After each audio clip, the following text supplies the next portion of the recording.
నమస్కారం అన్న, లక్ష్మి అన్న నా పేరు అన్న. నమస్తే అన్న. నమస్తే లక్ష్మి. మేము ఇక్కడే ఉంటాము. ఎన్నేళ్ళ నుంచి ఉంటుండ్రు? మేము ఒక 25 years నుండి ఉంటున్నాం అన్న. పట్టా ఉందా? ఇంటి పట్టా గానీ కాగితాలు గానీ మొత్తం ఉందన్న, నోటరీ ఉంది. కొనుక్కున్నారా? కొన్న ల్యాండ్ అన్న. ఈ రోజు ప్రతి ఒక్కరు కబ్జా కబ్జా కబ్జా అంటున్నా. ఇక్కడ ఎవరు ల్యాండ్ కబ్జా చేయలేదు. ఈ రోజు రేవంత్ రెడ్డి కబ్జా చేస్తుండు. ఇల్లు ఊలగొడతామని, మార్కింగ్ ఇస్తామని చెప్పి ఆయన కబ్జా చేస్తుండు. ఒకటన్నా కబ్జా అంటారు కదా, కబ్జా అన్నప్పుడు కరెంట్ బిల్ ఎట్లా ఇచ్చిందన్నా? మాకు గవర్నమెంట్ ఏదన్నా కానివ్వండి, కానీ గవర్నమెంట్ నుండి ల్యాండ్ మాకు ఇచ్చింది కదన్నా. ఈ కరెంట్ బిల్ కానీ, వాటర్ బిల్ కానీ, ట్యాక్స్ కానీ. లక్ష్మి మీకు ఇద్దరన్నా. ఇద్దరు పిల్లలు ఏం చదువుతుండ్రు? ఒక ఆమె 10th, ఒక ఆయన 7th అన్న. ఇక్కడ దగ్గరలో స్కూల్ పోతారా? దగ్గరే అన్న స్కూల్. మరి ఏమంటుండ్రు పిల్లలు ఇదంతా చూసి?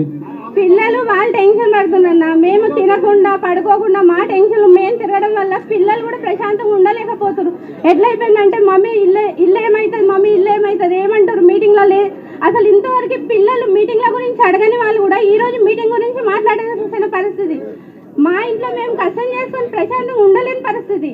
కనీసము ప్రశాంతంగా పడుకున్న అధికారులు ఏమైనా చెప్తున్నారు? అసలు ఎవ్వరూ లేరన్న. అసలు ఒక మాట ఈ సభాపూర్వకంగా నేను చెప్పదలుచుకుంది, శ్రీనివాస్ అన్న గారు, ఏది దూసరి అన్న, లావణ్య గారు, మల్లేష్ గౌడ్ గారు, వాళ్ళు మా గురించి పోరాడిండ్రు, మా గురించి నిల్చున్నారు. కానీ అధికారంగా వచ్చి ఎవరు మా గురించి నిల్చుందో లేదన్న. ఇల్లు తీస్తే ఏమి ఇస్తాము ఏం చేస్తాము అసలు ఏమీ లేదన్న. ఇల్లు ఇస్తే ఏమి ఇస్తాము ఏం చేస్తాము ఏమీ లేదు ఈ రోజు వరకు. కాకపోతే అందరి నోటి మాట ఏంటంటే ఎప్పుడో వస్తారు, సాటర్డే వస్తారు, సండే వస్తారు. సాటర్డే సండే ఏమన్నా వీక్ ఆఫా? Saturday Sunday Hyderabad week off అన్న. అప్పుడే వచ్చి ఎందుకు గులగొట్టాలి? ఆ ధైర్యమే ఉంటే ముందుకు వచ్చి మాట్లాడాలి. ఈ రోజు ప్రజాపాలన, ఎలక్షన్ కి ముందు ప్రజాపాలన అయింది, ఎలక్షన్ తర్వాత రాక్షస పాలన. రేవంత్ రెడ్డి రాక్షస పాలన చేస్తుండన్న. ఇంత పేద ప్రజలతోటి ఆడుకొని రక్తము కన్నీరై బయటకు వస్తుందన్న. లక్ష్మి, మీరు ఎవరు భయపడకూరి, అది చెప్పడానికి వచ్చినాం మేము. మీకు ఎవరికి ఏం కాదు. కాలేరన్ ఉంటాడు, సీన్ ఉంటాడు, లావణ్య ఉంటుంది, మేము అందరం వస్తాం. మళ్ళా మీరు ఎప్పుడు ఏమన్నా బుల్డోజర్ వస్తుంది అనిపిస్తే ఇక్కడ ఉన్న మీరు ఇప్పుడు దగ్గర ఒక 1000-1500 మంది ఉన్నారు ఇక్కడ, ఇంకెక్కువ ఉన్నారు. మీరు ఒక్క గట్టిగా ఒక్క తాటి మీద ఉంటే, అంటే ఇక్కడ ఎట్లుండాలంటే లక్ష్మి ఇంటి మీదకి బుల్డోజర్ వచ్చింది అనుకో, మిగతా వాళ్ళే ఆమె ఇంటి మీదకి వచ్చింది నాకెందుకు అనుకుంటే నడవది. ఇవాళ ఆమె ఇంటి మీదకి వస్తుంది, గంట తర్వాత మీ ఇంటి మీదకి వస్తుంది. లక్ష్మి ఇంటి కాడికి వచ్చినప్పుడే మీరు అందరు బయలుదేరిపోయినారు అనుకో, ఎట్లా వస్తావని అప్పుడు మిగతా వాళ్ళు సెట్ అవుతారు.